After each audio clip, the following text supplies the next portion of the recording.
Hello friends, welcome to targeting goal. तो friends, ये 1262 वाला जो जूनियर असिस्टेंट का एग्ज़ाम हुआ था, उसका ये यूपी वाला सेक्शन है। यूपी वाला सेक्शन देखिए कितना 20 नंबर का आता है। इससे पहले हमने जीएस वाला सेक्शन देखा था, तो जीएस भी कितना का आता है, 20 क्वेश्चन का आता है और यूपी भी यहाँ पर 20 क्वेश्चन की आती है। इसके बाद देखिए हिंदी 30 की आती है और रीजनिंग 15 की और कंप्यूटर 15 का आता है। तो बाकी सेक्शन भी अब इसमें से हल करेंगे। तो अभी चलिए हम यूपी वाला सेक्शन देखते हैं। तो देखिए जो हमने जीएस वाला सेक्शन देखा था, तो हमने देखा था कि जो प्रश्न पूछे जाते हैं काफ़ी गहरे पूछे जा रहे हैं और इसमें भी ऐसा ही हमें देखने को मिलेगा। तो देखिए पहला प्रश्न इसमें आया था कि निम्नलिखित में से किस नृत्य शैली में एक महिला नर्तकी नृत्य करते समय अपने सिर के ऊपर रोशन दीपकों के एक स्तंभ को संतुलित करती है। तो इसका सही उत्तर था चरकुला। अब ये चरकुला कैसे, देखिए इसमें ये बोल रहा है कि भाई एक महिला है, वो नृत्य करते समय एक राउंड टाइप राउंड राउंड इस तरह का एक वो उपकरण रखती है और फिर डांस करती है। तो ये चरकुला नृत्य का होता है। चरकुला नृत्य जो है फ्रेंड्स, ये ब्रजभूमि वाला जो क्षेत्र है यहाँ पर किया जाता है। इसमें क्या होता है कि एक इस तरह का पहिया टाइप का होता है और इसके ऊपर दूसरा पहिया और तीसरा पहिया, इस तरह से मतलब खंड होते हैं कई। इसके प्रत्येक खंड में यहाँ पे दीपक रखे जाते हैं और इनकी संख्या 108 होती है। कितनी? 108 होती है। और ये माना जाता है, ये मिथकों के हिसाब से ये माना जाता है कि जब राधा जी का जन्म हुआ था, तो उनकी जो दादी या नानी थी, वो इसकी सूचना देने के लिए कि मतलब जन्म हुआ है राधा रानी का, उसकी सूचना देने के लिए इसी प्रकार का ये अपने सर पे रख के निकली थी। तो इसलिए ये माना जाता है कि वहीं से इस नृत्य की जो प्रथा है वो चली है। हालांकि मिथकों में और भी अन्य चीज़ें हैं जो राधा और कृष्ण से जुड़ी हुई हैं और इससे संबंधित है। तो चरकुला नृत्य ये ब्रजभूमि क्षेत्र में यहाँ पर होता है। अगला प्रश्न आया था, देखिए, आधुनिक उपयोग के लिए टेबल वेयर जैसी उच्च चमक वाली विशेषीकृत चमकदार वस्तुएं उत्तर प्रदेश के निम्नलिखित में से किस क्षेत्र में उत्पादित की जाती हैं। अब देखिए प्रश्न की भाषा समझिए। प्रश्न को ये सीधे सीधे ये पूछ सकता था कि भाई जो चीनी मिट्टी के बर्तन हैं यूपी में कहाँ बनते हैं, सीधा प्रश्न ये था। लेकिन इन्हें घुमा दिया प्रश्न, कहा कि भाई देखो टेबल वेयर, जो आप यदि मान लीजिए कि नाश्ता करते हैं या चाय पीते हैं तो आपकी टेबल पे कुछ बर्तन रखे जाते हैं जो कि चमकदार होते हैं और ये चमकदार जो बर्तन होते हैं वो विशेषीकृत बर्तन उत्तर प्रदेश के किस स्थान पर उत्पादित किए जाते हैं या बनाए जाते हैं, ये पूछा है इसने। तो प्रश्न देखिए वही है लेकिन थोड़ा सा उसने घुमाया। तो ये क्या है कि हमारा जो चिन्हट वाला क्षेत्र है, चिन्हट वाले क्षेत्र में चीनी मिट्टी का जो काम है वो काफ़ी होता है। तो इसमें से देखिए चीनी मिट्टी में चाहे वो चाय की प्याली हो या अन्य जो भी बर्तन हो वो हो, तो ये सब चिन्हट वाले क्षेत्र में, चिन्हट और मासेरिया वाले क्षेत्र में ये क्या है कि निर्मित किए जाते हैं उत्तर प्रदेश में।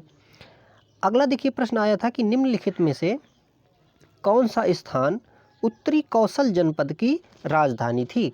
तो कौशल जनपद की राजधानी पूछ रहा है, उत्तरी कौशल जनपद की राजधानी। तो इसकी उत्तरी कौशल जनपद की जो राजधानी थी ये श्रावस्ती थी। अब देखिए ये प्रश्न कहाँ से बना है, ये प्रश्न बना है कि हमारा जो महाजनपद काल था, तो महाजनपद काल में जो महाजनपद थे उनकी संख्या कितनी थी फ्रेंड्स, 16। 16 महाजनपदों में से यूपी में कितने थे, 8।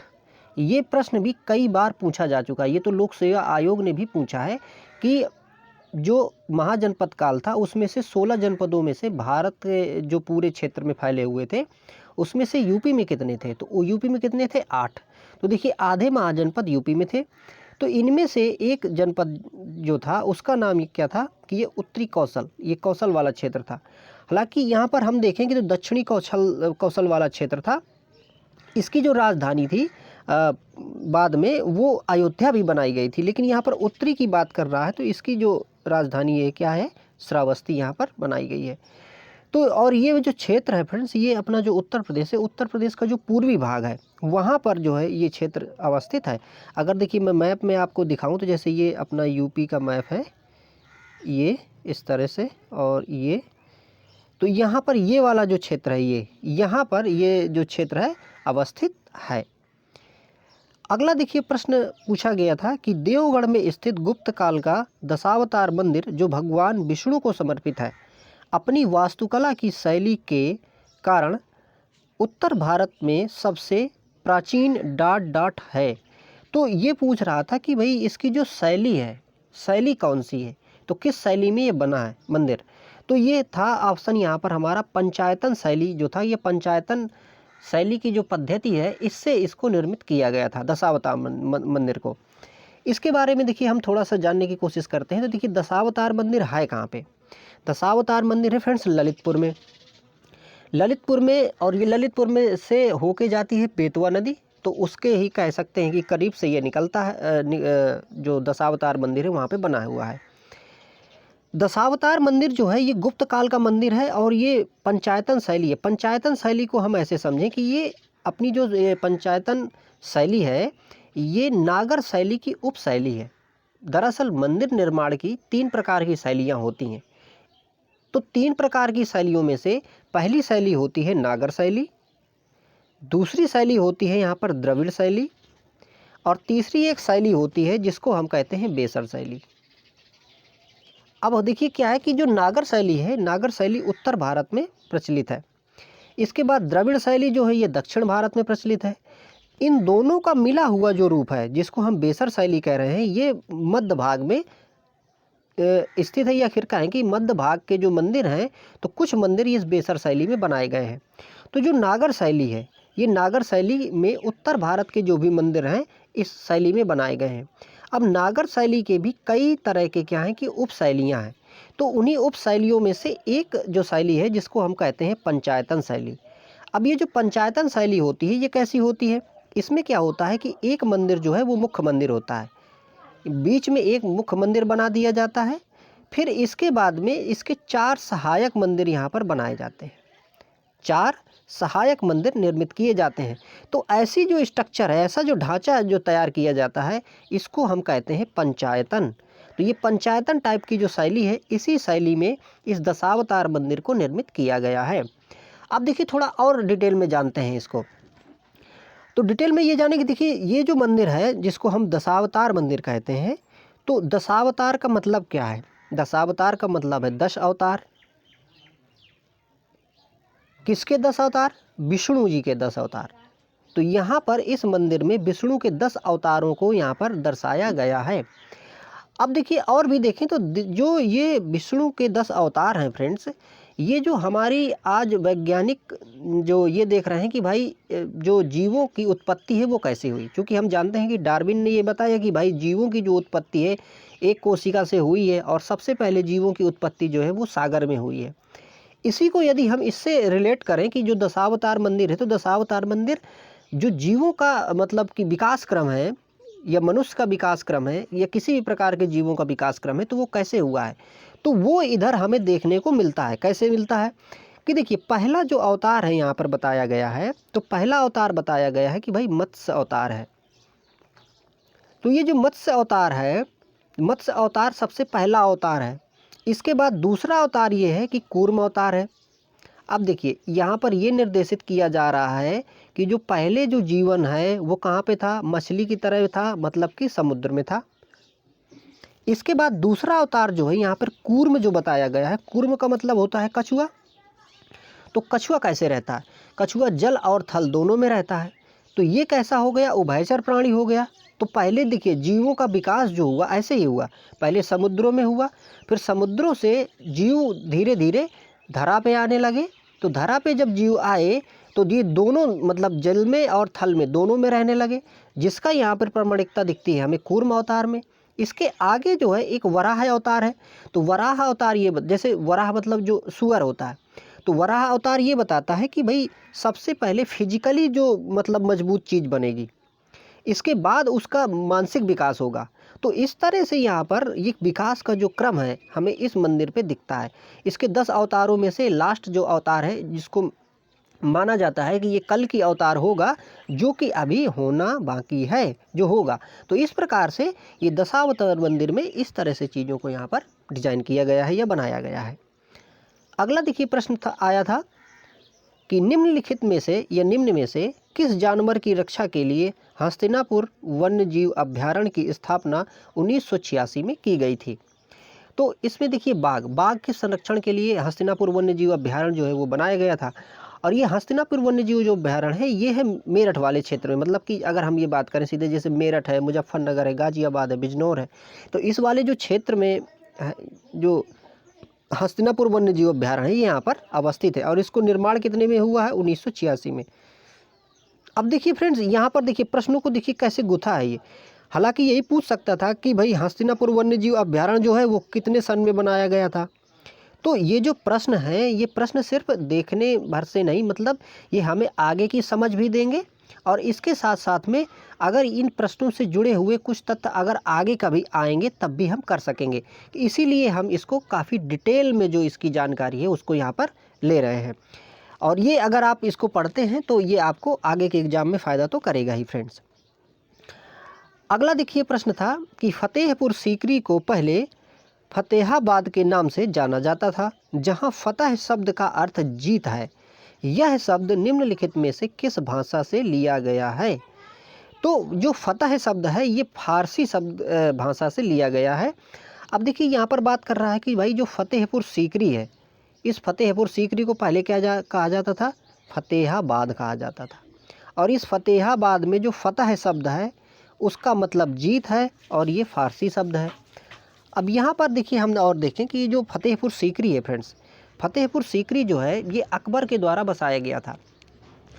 अकबर बहुत ही कह सकते हैं कि महान राजा था। इसने बहुत बड़े काम कराए थे और मुग़ल साम्राज्य को पूरी तरह से स्थापित करने के लिए बहुत सुदृढ़ रूप से इसी कह सकते हैं कि अकबर ने बहुत अच्छा काम यहाँ पर किया था।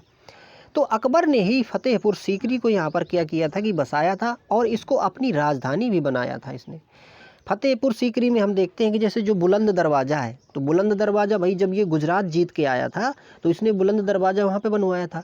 बुलंद दरवाज़ा बहुत ही विशाल इमारत कह सकते हैं, ये बहुत बड़ा ढांचा है, बहुत बड़ा आकार है, तभी इसका नाम है बुलंद दरवाज़ा। ठीक है, बहुत बड़ा गेट है। तो ये इस प्रकार से और सारी जो भी इमारतें हैं तो यहाँ पर इसने बनवाई थी और इसका यहाँ पर राजधानी के रूप में फिर स्थापना भी यहाँ पर की थी।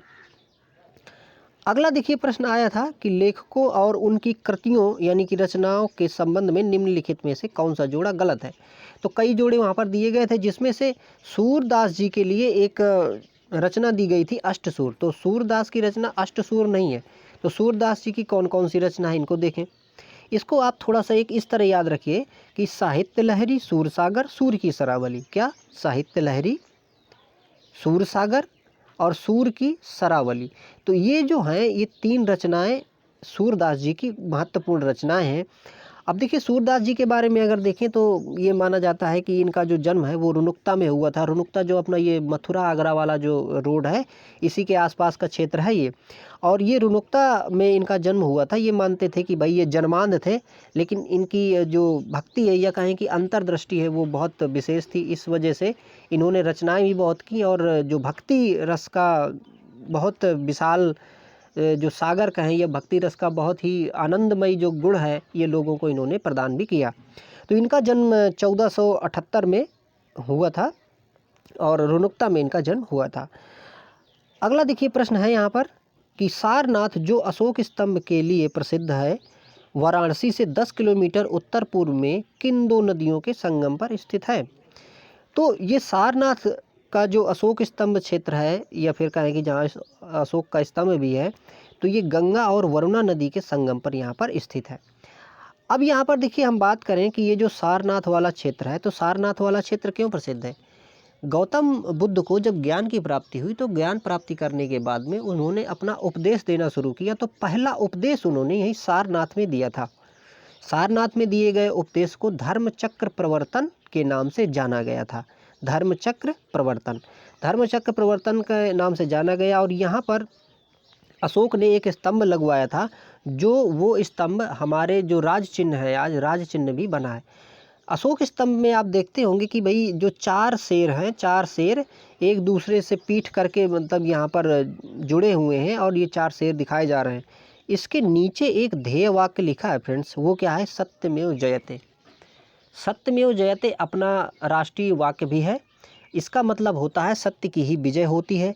और ये लिया कहाँ से गया है? ये लिया गया है भाई मुंडकोपनिषद से।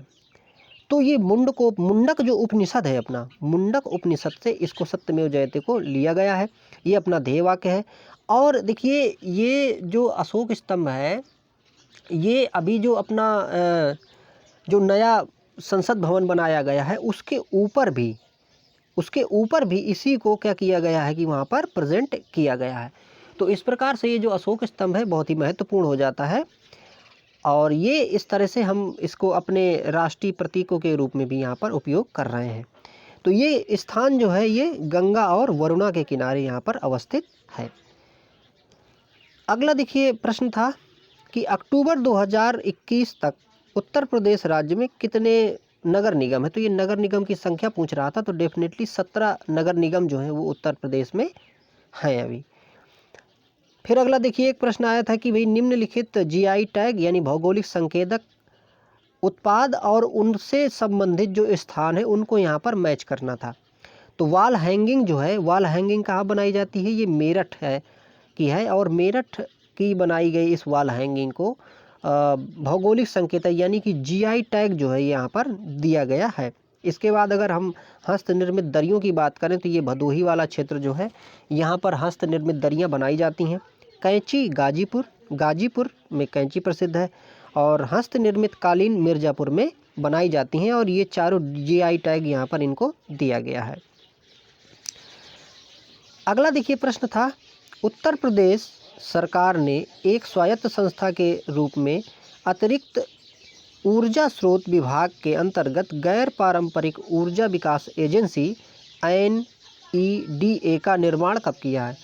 तो इसका उत्तर जो था ये था 1983। अब देखिए क्या है कि भाई ऊर्जा के दो तरह के जो स्रोत हैं हमारे पास हैं, एक तो हैं परंपरागत और एक है गैर परंपरागत। तो जो परंपरागत स्रोत हैं उनको हम पहले से यूज करते चले आ रहे हैं, और इनमें से अधिकांशतः वो स्रोत हैं जो कि एक बार मतलब यूज हो जाएंगे तो दोबारा वो हमें नहीं प्राप्त होंगे, यानी कि नॉन रिन्यूएबल है। और जो अभी हम देखें कि जो भाई गैर परंपरागत हैं, तो गैर परंपरागत में क्या है कि ऐसे हैं जो कि मतलब कि हमें दोबारा से प्राप्त हो सकते हैं।